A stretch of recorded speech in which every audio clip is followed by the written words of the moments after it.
कल हम लोग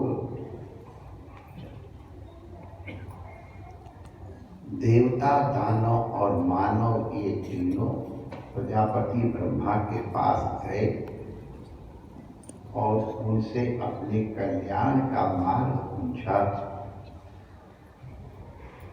और प्रजापति ब्रह्मा बड़े प्रसन्न थे। कल ये प्रसंग चल रहा था और फिर किसी कारण से थोड़ा पूरा नहीं हो पाया। देखो, एक चीज हम बताते हैं। आज प्रातः काल हुई, इतने दिनों में केवल एक ग्रुप आया था दीक्षा के लिए, उसने इतना विक्षेप किया कि हमको फिर कठिनाई थी। हम ये बात इसलिए कह रहे हैं कि जब मंत्र की, गुरु मंत्र की या इस विषय की चर्चा होती है तो हम केवल माध्यम मात्र होते हैं। ये शरीर बोल रहा होता है,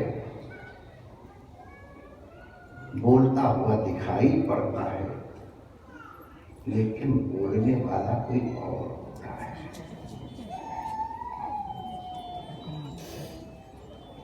जब इस प्रकार के किसी प्रसंग की चर्चा चलती है तो बोलने वाला कोई और होता है। ये शरीर तो खाली जैसे ये मशीन वैसे ये मशीन, एक तार बनता है वहां से और उस तार में बंधने में अगर झटका आता है, आप लोगों को भी अनुभव होगा कि नहीं हमको मालूम, किसका भजन का कितना अनुभव है, बहुत बड़ा झटका लगता है, जैसे बिजली का झटका होता है। इसीलिए हम लोग मना करते हैं कि कोई संत भजन कर रहा हो या कोई भी भजन कर रहा हो तो उस समय विघ्न नहीं करना चाहिए। उस समय न जाने वो कहाँ है, आपको बैठा हुआ दिखाई पड़ता है, लेकिन उसकी स्थिति कहीं भी हो सकती है। जिन्होंने भक्तमाल की रचना की है उनके जीवन की घटना है कि उनके गुरुजी मानसिक सेवा कर रहे थे और भगवान को उस समय माला धारण कराना चाहिए। मानसिक सेवा बहुत अच्छी चीज है, अगर हमको याद रहा तो हम लोग कल चर्चा करेंगे। तो कल के बाद फिर थोड़ा ऐसा जैसा वातावरण लग रहा है, लगता हमको प्रवृत्ति जाना पड़ेगा। इसलिए कल का ही सत्संग रहेगा। बाकी मन से तुम्हारे पास रहते ही हमने बता दिया। तो गुरुजी ठाकुर जी की सेवा कर रहे थे और श्रीनाथ दासी महाराज अपने गुरु की पंखा से सेवा कर रहे थे। गुरुजी रघुनाथ को माला पहरा रहे थे श्रृंगार के बाद, और तब तक उनके किसी एक भक्त ने त्राहिमाम गुरुजी मेरी रक्षा करो। उसका जहाज समुद्र में तूफान में फंस गया, तो डूबने ही जा रहा।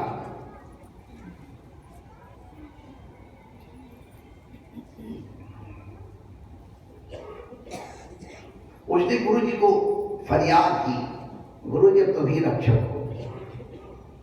तो गुरु का मन और शिष्य का मन जब एक हो जाए तो समझो ये गुरु का संबंध हुआ। बाकी तो अच्छी चीज है। उसने गुरु से फरियाद की और नाभा जी को पता चल गया और पंखा चल रहे थे अपने गुरु, तो ऐसे जोर से थोड़ा पंखा चलाया, उस पंखे के जोर से वो जहाज किनारे आके लग गया।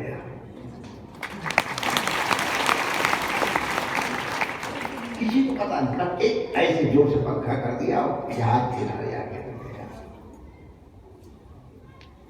तो बोल गए गुरु जी जहाज किनारे, अब आप रघुनाथ को माला धारण कराएंगे। मानसिक सेवा में शरीर तो लग रहा है ऐसे बैठा हुआ है, देखिए अंदर अंदर तार लगा होता है, सब प्रकार की सेवाएं होती है, सब प्रकार की बातचीत होती है, और शिष्य का भी गुरु के साथ मन मिला हुआ है। तो उसको पता चल गया कि गुरु ध्यान में माला पहना रहे हैं और वो विघ्न करेगा तो पंखा करके कहेगा हमारे गुरु जी को विघ्न न होने पाए। गुरु जी की सेवा में बाधा आए वहीं कर देता हूँ। बाद में गुरु आ गया, उन्होंने वर्तमान की रचना की है, तो ऐसा लगता है कि बैठे यहाँ पे, पता नहीं वो कहाँ हो रहे हैं। कभी किसी की रक्षा के लिए पहुंचे हों, किसी से प्रेम करने के लिए पहुंचे हों, किसी की विपत्ति हरण करने पहुंचे हों, क्या पता उनके दरबार में बैठे हों और आपने एकदम झटका दिया।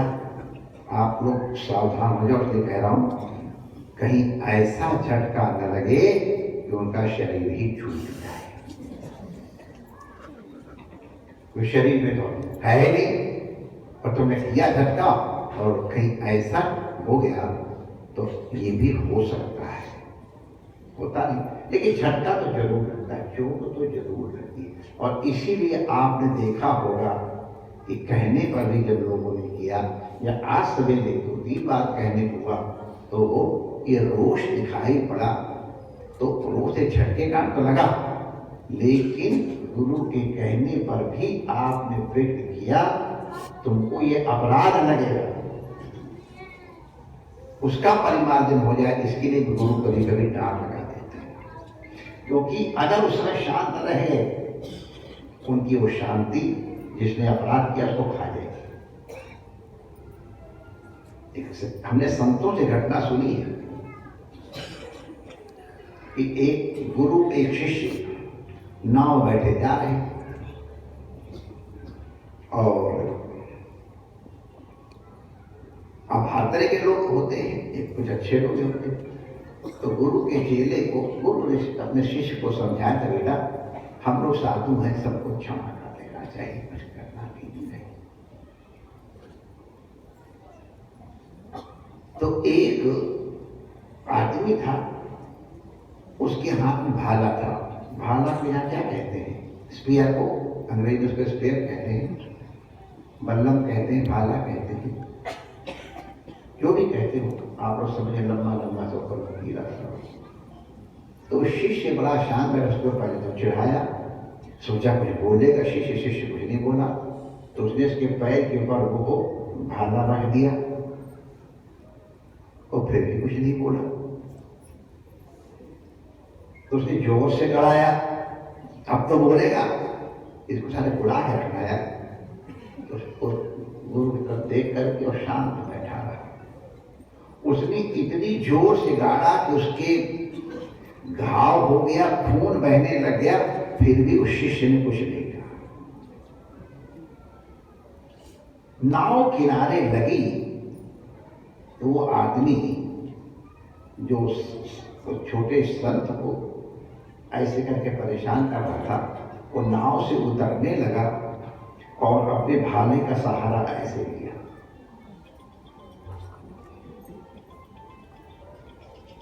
आप लोग जो नाव बैठे, पता है कि नाव ऐसे करके हिलती भी है, हिलती जुलती है, पकड़, तो भाला ऐसे करके उतरने लग गया और तब तक नाव हिली और भाला उसके छाती में लगा, वही मर गया। इसकी तो मृत्यु थी, क्या हुआ? तब तक शिष्य के पैर होते गए, बेटा खून कैसे निकला है?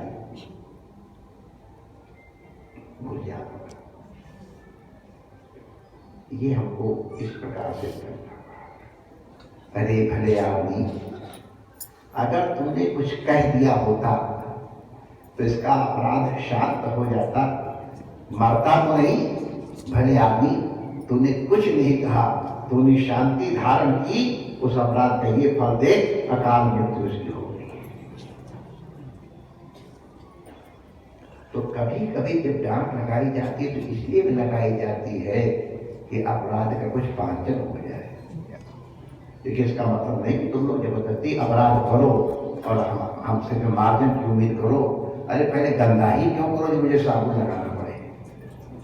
इसलिए कहते कि संत भजन कर रहे हो, ध्यान कर रहे हो तो उनको विघ्न कभी मत करना।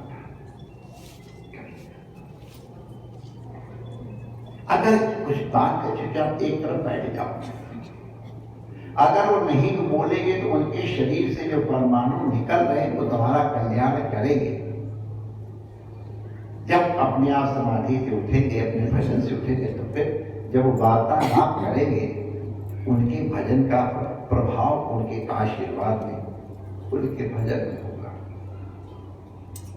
तो बैठे धैर्य से बैठे रहो। अरे हमने लोगों को देखा है कितने कितने घंटे बैठे रहे, कब दर्शन खुलेंगे, कब पहली नजर हमारी होगी। जरूरी काम तो चले जाओ, प्रणाम करके मन में निवेदन कर लो, उनकी कृपा करो। कोई जरूरी नहीं कि बोले तभी होए। इत्र वाले के पास अगर जाओगे तो जो किनारे बैठी तो बीच में कोई घुस रहे हो ना, उनको रोकने कृपा करती है। वहीं पे किनारे बैठ जाओ, बीच में घुसो। इसका ध्यान रखो। अभी आज हमारा मुख थोड़ा उतना ज्यादा नहीं गड़बड़ है, वरना जैसे हमारा अपराध हुआ तो हम उठ के चले ही जाने वाले थे।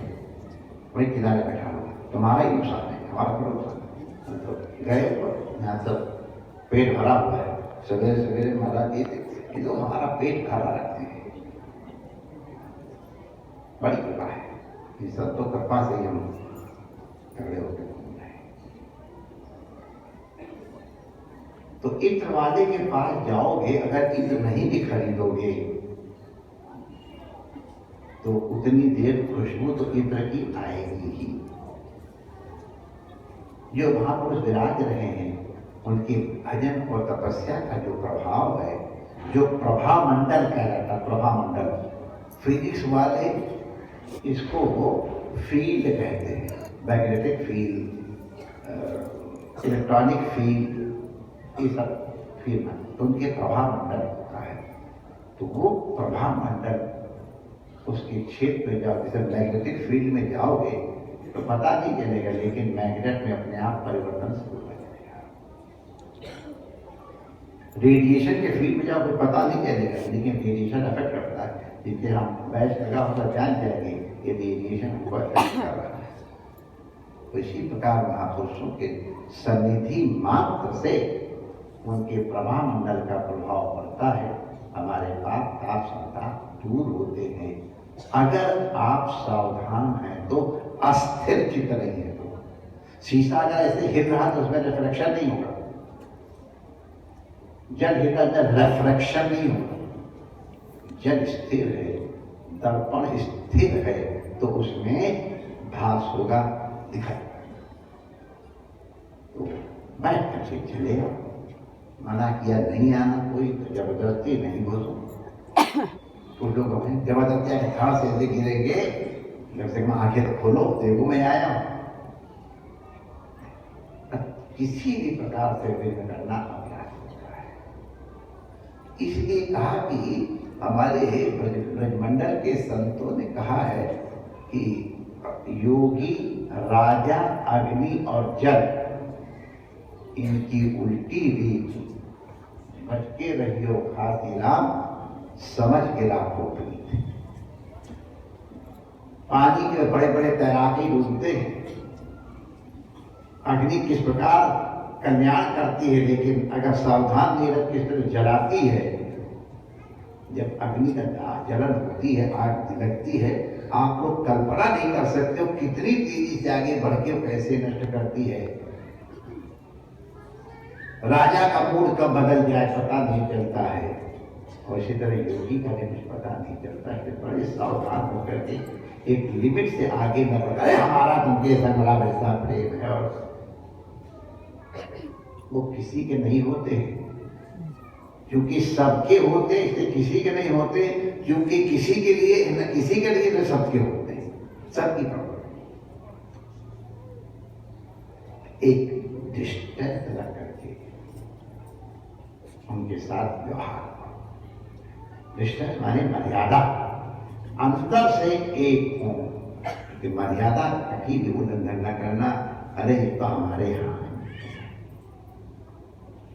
तो ये बात हम इसलिए कह रहे थे कि समाधि की स्थिति में है कि कैसी स्थिति में जब गुरु मंत्र दिया जाता है तो गुरु मंत्र देने वाला उस समय समाधि की स्थिति में होता है। आपको लगता बोल रहा है आपसे, लेकिन कोई और बोलने वाला। और इसीलिए हम कहते हैं कि सावधान होकर मंत्र सुन लो। और कुछ लोग उसमें सावधान होकर सुनते नहीं, आप कुसुर कुसुर करते हैं और बाहर आके मोबाइल में लग गए, आगे मौसी मिल गई, चाची मिल गई, कुछ से सत्संग करने लग गए और मंत्र भूल गया। ध्यान रखना, जिस दिन दीक्षा होती है उस दिन गुरु मंत्र मिलता है, और दिन पूछने आओगे तो गुरु मंत्र नहीं मिलेगा, मंत्र तो मिल सकता है। गुरु मंत्र जीवन में केवल एक बार मिलता है, जब गुरु आकर के आपके ऊपर अनुग्रह। तो गुरु मंत्र को कहा मत, गुरु मंत्र गंभीर वस्तु है। जो मना किया जाता है कि अपना मंत्र किसी को बताना नहीं, चाहे कोई कितना सगा हो, तो जितना ही सगा हो उसको उतना ही अपना गुरु मंत्र मत बताओ। आपको लगता है कि इतने जने बैठे हैं, गुरु महाराज ने मंत्र दिया, सबको एक ही मंत्र दिया, महाराज से पूछ लेंगे। क्यों पूछ लोगे भाई? तुम क्यों उससे पूछोगे? मैंने उसको याद है, तुमको नहीं याद है। क्यों नहीं तुमको याद है? पहले दिन ही तैयारी नहीं है, भूलने की तैयारी है। सावधान होकर सुनना चाहिए। ये नहीं है कि गुरु मंत्र आवाज में बोलने में एक है, तो गुरु मंत्र एक होता है। आप लोग ध्यान से सुनो, हर शिष्य के लिए गुरु का अवतार अलग होता है। हर शिष्य का उसका प्राइवेट है, किसी के साथ वो शेयर नहीं करता है। हर शिष्य के लिए गुरु का एक अवतार होता है और हर मंत्र का शिष्य के लिए अलग अर्थ होता है। वो अर्थ उसी के लिए है जो उसके हृदय में आया है। तुम्हारे हृदय में जो आया है वो उसके मंत्र का अर्थ नहीं है, तुम्हारे मंत्र का अर्थ उसके मंत्र का अर्थ नहीं है। गुरु उसी संकल्प से लगता है कि मंत्र एक है, लेकिन एक नहीं होता है। सबके मंत्र अलग अलग हैं। जब तक तुम्हें ये सामर्थ्य न आ जाए, आजकल तो खैर लोग जिसको देखो वही गुरु बनने डोल रहा है, अच्छा है, चलो किसी तरह लोग नाम तो ले रहे हैं। लेकिन जब हमारे सिर पे जबरदस्ती पड़ी थी तब हमने गुरु मंत्र देना शुरू किया था। बहुत लोग काशी में हमारे पास मंत्र नहीं आते थे, मना करना हमारी योग्यता ही, हम इस लायक ही नहीं। अरे महाराज आप सब ठीक है, तुम्हारे कहने हम बड़े नहीं होंगे। ये तो गुरु महाराज की सेवा मिली जब हमको, तो हमको बाध्य होकर के हमारी ड्यूटी हो गई कि हम ये सेवा करें, तब हमने ये सेवा करना शुरू किया है। माय डियर, शिष्य अगर कोई पातक करता है तो गुरु को भोगना पड़ता है। सेवक का किया हुआ अपराध मालिक को भोगना पड़ता है। मंत्रियों का किया हुआ अपराध राजा को भोगना पड़ता है। शिष्यों के किए हुए अपराध को गुरु भोगता है। ध्यान रखना। तो अब ये तुम्हारे ऊपर है कि उसको तो भोगना ही पड़ेगा, क्योंकि उसने ये सेवा की है। लेकिन हम सावधान रहें कि हमारे कारण गुरु को कष्ट, उनको अपराध बोध ना, इसीलिए रोका जाता है। तो कम से कम इतनी जिम्मेदारी कि तुमको जो होगा, अरे तुम्हारे कारण गुरु तो भोगना पड़ेगा उसे कम। और ये प्रमाण है महाभारत में, आप देख लेना, सूर्य भगवान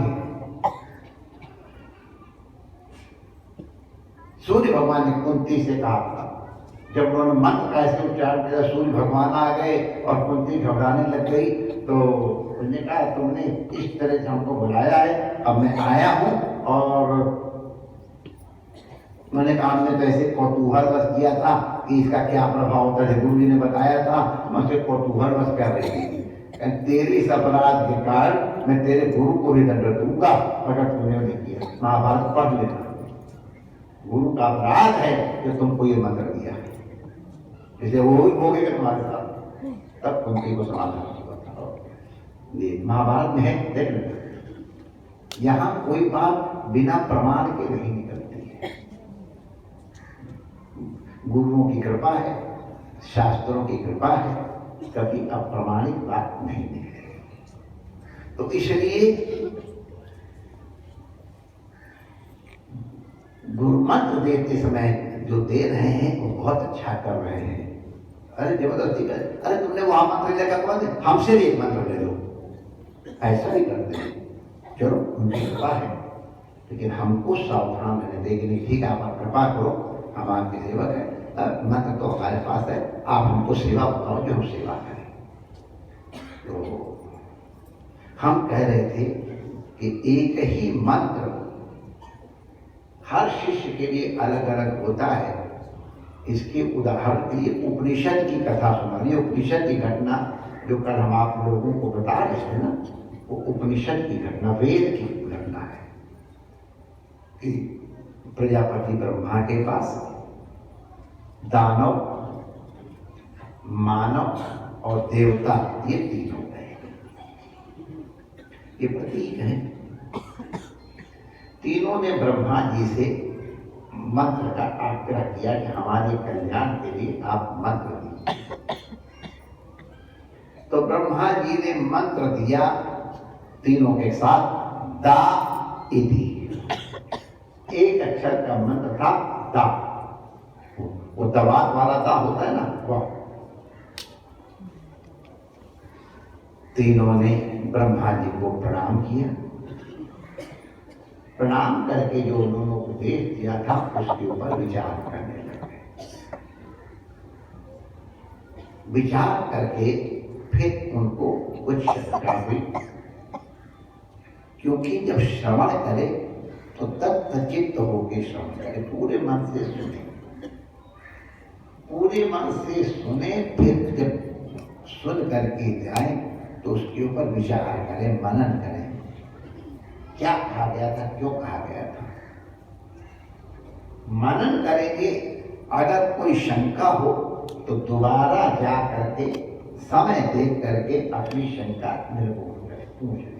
आपने मुझे ये बताया था ना, तो इसका मतलब क्या है, तो फिर आपको उसका रियल मीनिंग बताएंगे। बड़ा कठिन काम है। प्रवचन से जो ध्यान नहीं देते हैं उनकी बातें भी जो ध्यान से सुनते हैं उनके सामने भी कठिनाई आती है कि मतलब क्या है, वो पूछ लेना चाहिए। और इस पे गुरुजन बड़े प्रसन्न होते हैं। इसने विचार तो किया, तो श्रवण के बाद मनन करे, और मनन करने के बाद निधिध्यासन, उसको अभ्यास में लाने की कोशिश। तो इसीलिए श्रवण, मनन और निधिध्यासन। सुनो, सुन करके जैसे गैया चबा लेती है, पहले चारा धड़ाधड़, आप धीरे धीरे ऐसे करके पागुल करती है, ये मनन है। पागुल करना है उसको, फिर से चर्पित चर्मन इसको संस्कृत में कहते हैं, जो खाया है चबा उसको फिर से चबाना। जब चबाती तब उनके शरीर में लगता है, उसकी शक्ति आती है, और फिर वो उसका ऊर्जा पैदा होती है और वो दूध दही बनता है। तो तीनों ने विचार किया कि गुरु जी ने, ब्रह्मा जी ने, ब्रह्मा जी उनके गुरु भी हैं और पिता भी हैं, पितामह। तो तीनों ने विचार किया उसके ऊपर गंभीरता। ब्रह्मा जी का मंत्र है इसलिए अनर्गल तो है नहीं, उसका क्या तात्पर्य है। तो ये तात्पर्य समझने की चेष्टा उन्होंने की, और जब कुछ शंका हुई तो प्रजापति ब्रह्मा के पास अलग अलग है। सबसे पहले देवता लोग गए। देवताओं ने पूछा, बाबा आपने उस दिन हमको दा का उपदेश दिया था, दया का मतलब क्या है? तो प्रजापति ब्रह्मा ने कहा, पूछ लिया तो सोचा होगा, कभी पूछने आया है तो प्रसन्न हुए, बोले बेटा तुमने सुना था, तुमको क्या अर्थ लगा? तो देवता कहते महाराज हम लोग बहुत भोगी हैं, देवताओं की योनि भोग योनि है और देवता भोगी होते हैं। तो वो देवता बनते ही हैं, सकाम कर्म किया है कि हमको स्वर्ग का सुख मिले, इसलिए वो देवता। तो स्वर्ग में खूब भोग है, भरपूर, और उनके नाम आप सब जानते हो क्या होता है। तो कोई भी भोग भोगे ना वो बूढ़े होंगे ना बीमार पड़ेंगे, स्वस्थ रहेंगे जब तक टाइम पीरियड है। 5 स्टार होटल में जब तक तुम्हारी बुकिंग है तब तक तो बड़े ठाट पाट, और जहाँ ठंडन पाला बदन को पाला, तब वही गेट में जो जिनने 11 बार दंडवत करता, सलूट मारता, वही धक्का मार के बाहर कर देगा। तो क्षीणे पुण्य मर्त्यलों के घर विशंति, गीता में आया है, जब पुण्य समाप्त हो जाते हैं तब उनको मृत्यु लोक में आना है। तो हम ये बात इसलिए कह रहे कि देवताओं की योनि भोग योनि है, खूब भोग।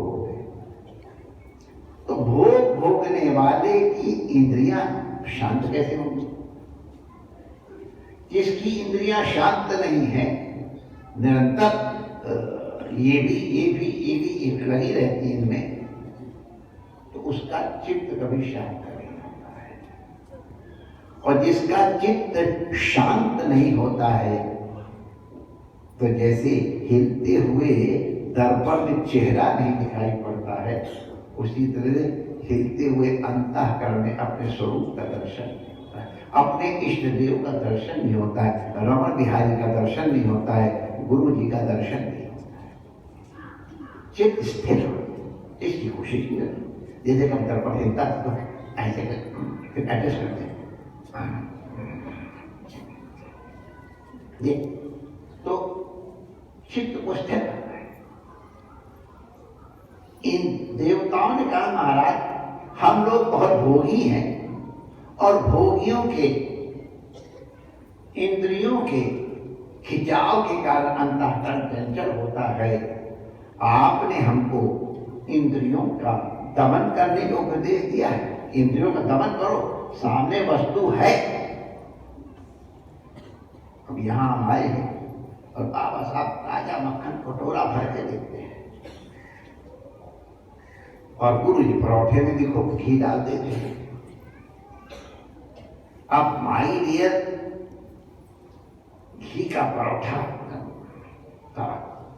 उसी में तरावट हो जाती है और मक्खन सामने धरा हुआ है। अब मैं देख देख के ललचाता हूँ, लेकिन खाऊंगा तो गड़बड़ करेगा ये। तो मक्खन आज बाबा साहब क्या मेरा प्रारब्ध है कि सामने मक्खन रखा है, मुझे खाने को नहीं मिलता है, क्या करूँ? तो उनकी तरफ से कमी नहीं है कि हमारे खाने की ताकत है।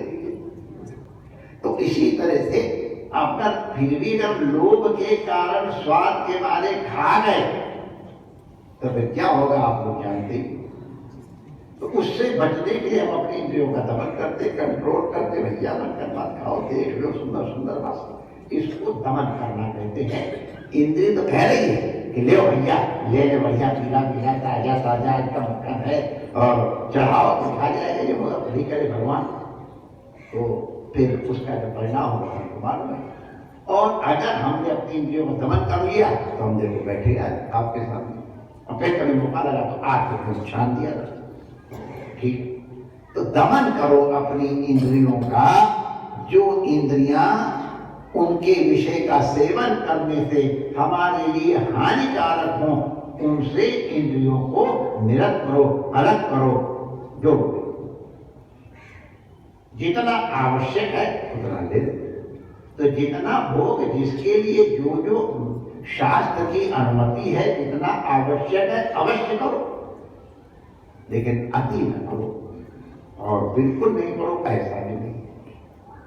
तो इनका नाम है दमन, इंद्रियों का दमन करना। तो देवताओं ने कहा पिताजी, बड़े बाबा, पितामह, आपने हमको दास से दमन का उपदेश दिया, इंद्रियों का दमन करो।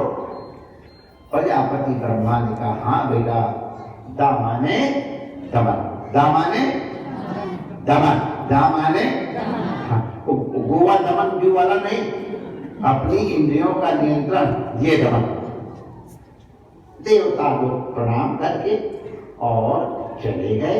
उन्होंने अपनी इंद्रियों के ऊपर नियंत्रण करना शुरू किया और इंद्र को परांबा भगवती के दर्शन हो गए। कोई कथा है। दूसरे नंबर पर राक्षस लोग आए। राक्षस लोग बड़े क्रूर होते हैं। दूसरों के सत्य को छीन कर, चोरी करके, मार के, कूट के, हिंसा करके जो अपने लिए इकट्ठा करता है वही तो असुर है। और क्या है? असुर सुरवंते थे असुरा, जो अपनी ही चिंता करे, अपने ही खाने का करे, दूसरों का हिस्सा भी हड़प ले, वो असुर कहना। तो असुर लोग क्रूर स्वभाव होंगे, दूसरे के हिस्से को लेना, कोई भी चीज हो, कोई भी विषय हो, जो जबरदस्ती लेता है वो असुर है। तो अब असुर कभी भी शांत नहीं रह सकता है। जो दूसरे का हिस्सा जबरदस्ती छीनेगा, जो हिंसा करेगा, चाहे वाणी से करे, चाहे तलवार से करे, क्रोध करने पर भी चित्त विक्षिप्त होता है। द्वेष की आग बहुत जलाती है। तो ब्रह्मा जी से पूछा, बाबा आपने हमको दा का उपदेश दिया, दामाने क्या है? तो असुरों ने कहा, बाबा हमको ये लगा कि आप, हम लोग बड़े क्रूर हैं, दूसरे को सताना हमको बड़ा अच्छा लगता है, और इस तरह के स्वभाव वाला समझ लेना कौन है, अपने आप जाना, कहना मनुष्य बहुत गड़बड़ जाएगा, अपने मन में समझ लेना ऐसा है। तो बहुत क्रूर होते हैं हम लोग। क्रूर हृदय वाला व्यक्ति कभी शांत नहीं होगा, उसका अंतरंग हरदम जलता ही रहेगा, हरदम भयभीत ही रहेगा, हरदम उद्विग्न नहीं रहेगा। आपने हमारे अंतःकरण को शांत करने के लिए दामाने दया का उपदेश दिया, सबके ऊपर दया करो। प्रजापति ब्रह्मा ने कहा तुमने ठीक समझा है, हिंसा का त्याग करने के लिए दया करनी चाहिए। दामाने दया, दामाने दया, दामाने। और पहले दिन जो था दामाने दमन, और असुरों के लिए दामाने दया। अब तीसरे नंबर पर मनुष्य है। वही प्रश्न, बाबा आपने दा का उपदेश दिया था, दा का मतलब क्या है? तो ब्रह्मा ने पूछा, वत्स तुमने क्या समझा? तो क्या महाराज, हम लोग बड़े कंफ्यूज होते हैं। 200 ग्राम 250 ग्राम आटा खाने की जगह है पेट में, और हजारों क्विंटल इकट्ठा करने की इच्छा करते हैं। जरूरत हमारी 10,000 रुपए की है, और हम जब 10 अरब इकट्ठा हो जाता है तब और असंतोष है। 10 ही अरब तो है, थोड़ा और चाहिए। हम लोग बहुत कंजूस हैं। जितना जीव प्रतिलाभ लोभ अधिकारी, लोभ बढ़ता ही जाता है। चमड़ी छिड़ी जाए, दमड़ी बड़ी कठिन मिले। हम लोग बहुत लोभी हैं, हम लोग बहुत संग्रही हैं। अति लोभी अति संग्रही रात दिन उसी की चिंता करेगा, हमारी चिंता कर ही नहीं सकता है। भगवान की प्रजापति ब्रह्मा, आपने हमारे लोभ के ऊपर कंट्रोल करने के लिए, हमारे कंजूसी पना को निवृत्त करने, दा माने दान का उपदेश दिया कि तुम दान करो। ये न केन विधि कीन है, दान करे कल्याण। दा माने दान। प्रजापति ब्रह्मा ने कहा, हाँ बेटा तुमने ठीक समझा। दा माने हम लोगों के लिए दा माने दा। अब देखो, उपदेश देने वाला एक है, उपदेश देने का समय एक है, सब इकट्ठे बैठे। उपदेश एक, उपदेश दाता एक, लेकिन 3 जने थे तो तीनों के लिए अर्थ अलग अलग हो गए। देवताओं के लिए दा माने दमन, देवताओं के लिए दा माने दमन, असुरों के लिए दा माने दया, दा माने दया, और मनुष्यों के लिए दा माने दान, दा माने ये। अब आप लोग गौर करो, किसी को ये लगेगा एक ही मंत्र तो बाबा जी ने दिया है, मंत्र एक दिया है, लेकिन माई डियर उसका अर्थ अलग अलग होता है।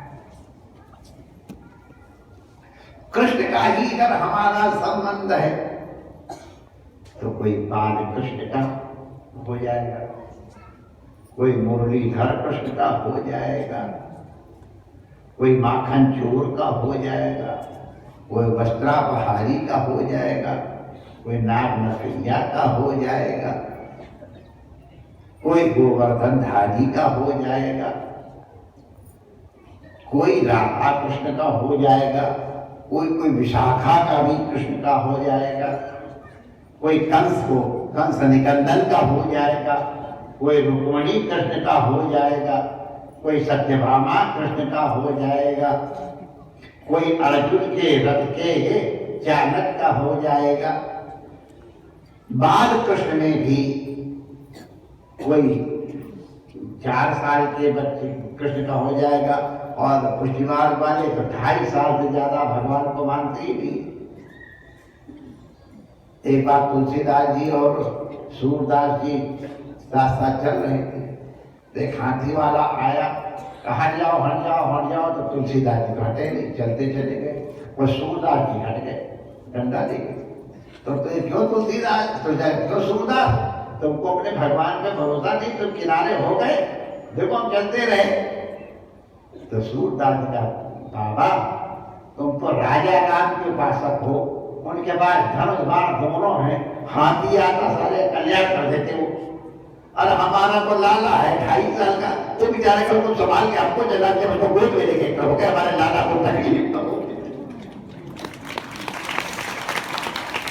अरे हम तो लाला की नजर उतारते, हमारे लाला को भूख लगती है, अरे वो रोता है, हम उसको पुचकारते, उससे पूछते क्या श्रृंगार करोगे, उससे क्या मांगे, वो हमसे मांगे तेरे क्या चाहिए भैया, लाला खा ले, वो क्या खाएगा, पचली खाएगा, जाने के दिन है कि भिंडी खाएगा कि मक्खन मिश्री खाएगा, तब ये पूछा मैं, वो तो भूख लगती है उसको, नहीं लगा तो रोता है, शिकायत करता है। हमारे नमन बिहारी हमारे गुरु महाराज से शिकायत कर दी। तो ये तो सबके ठाकुर अलग होता है, ये मत बनना सब रमन बिहारी के दर्शन करते थे एक ही जैसे, अरे हमारे गुरु जी किसी और से दर्शन करते थे, हम किसी और से करते हैं, तुमसे क्या बता दूंगा, ठीक बात। अब ज्यादा शिकायत नहीं बताएंगे, गुरु महाराज जी उनका संबंध क्या करता क्या बताएं, और हमारा संबंध कोई कमजोर थोड़ा है।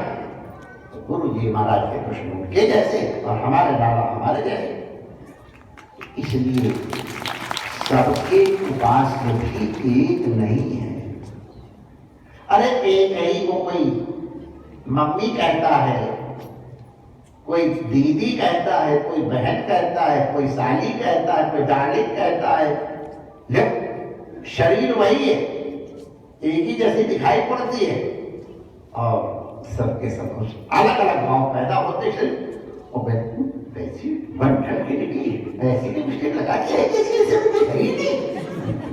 उसको बेचारी को मालूम है नहीं, और दूसरी जगह शरीर जा रही है, अब उसका संबंध क्या कर सकते, उसको हेल्प कर सकता है। भाई मैं सुंदर हूँ तो मैं क्या करूँ, भगवान मुझे सुंदर बनाया है, मुझे ठीक तरीके से कपड़े पहनना आता है, अब कोई जले तो विकान कर दे।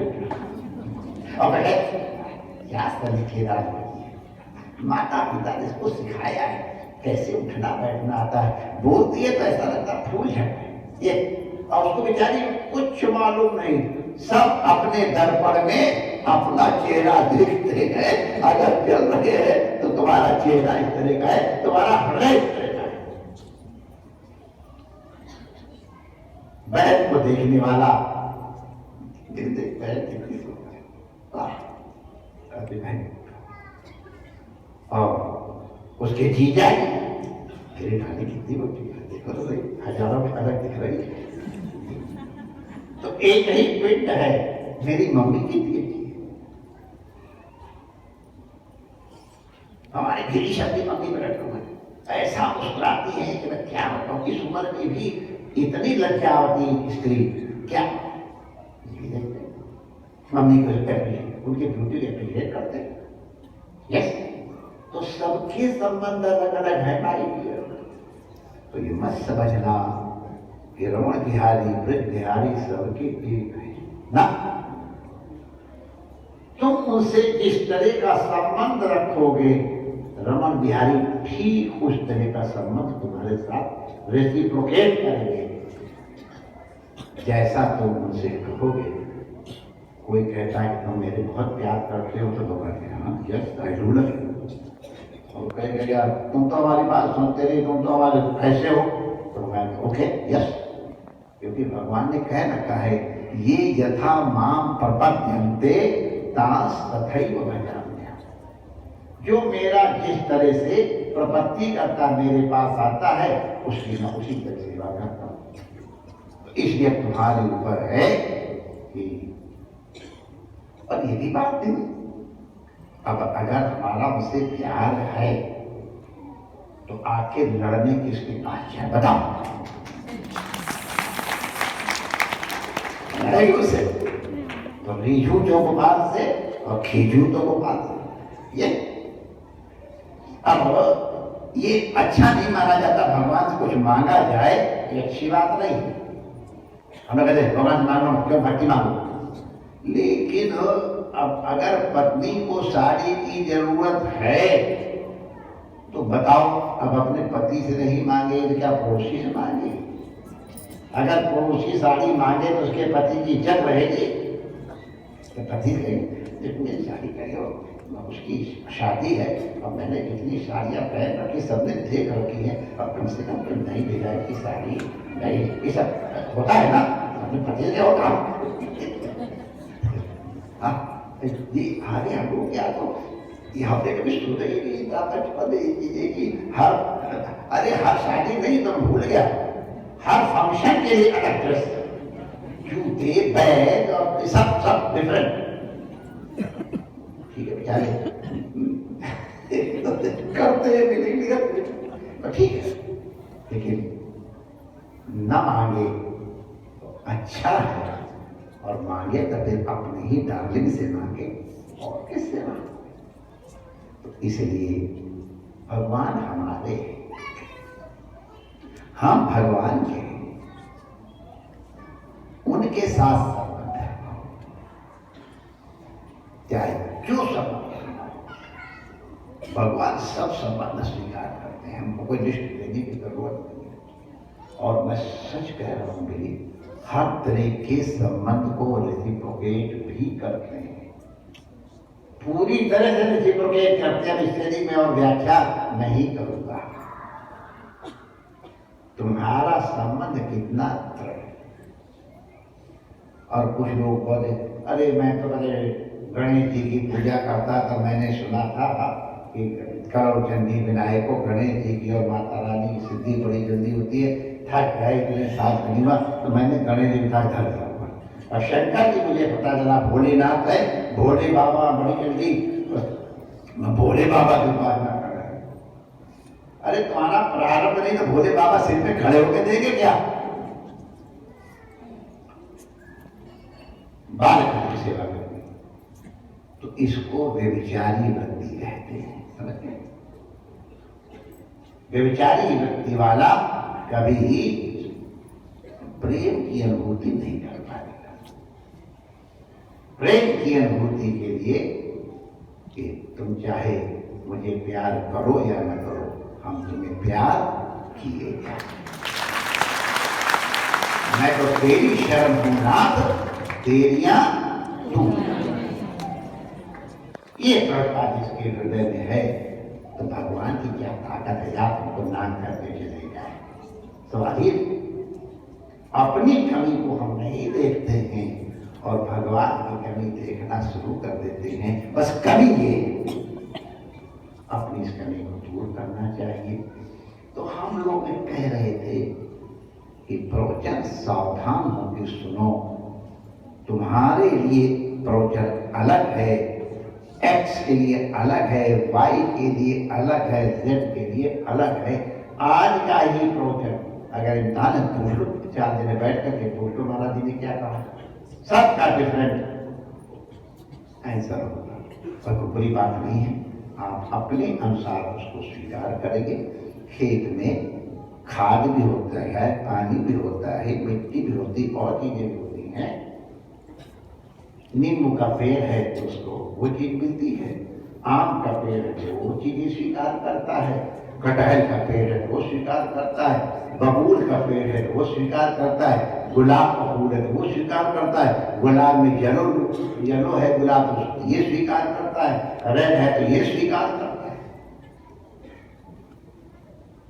सब एक अपने अनुसार एब्जॉर्ब करने की सामर्थ्य भगवान ने सबको दी है। आपको जो चीज आपके अनुकूल होगी उसको आप ग्रहण करेंगे अपने कल्याण के लिए। तो हमारा आशय था कि न जाने किस अवस्था में बैठ करके बोला जाता है, न जाने किस अवस्था में बैठ करके मंत्रोपदेश किया जाता है। इस सबके प्रति सावधानी बरतनी चाहिए।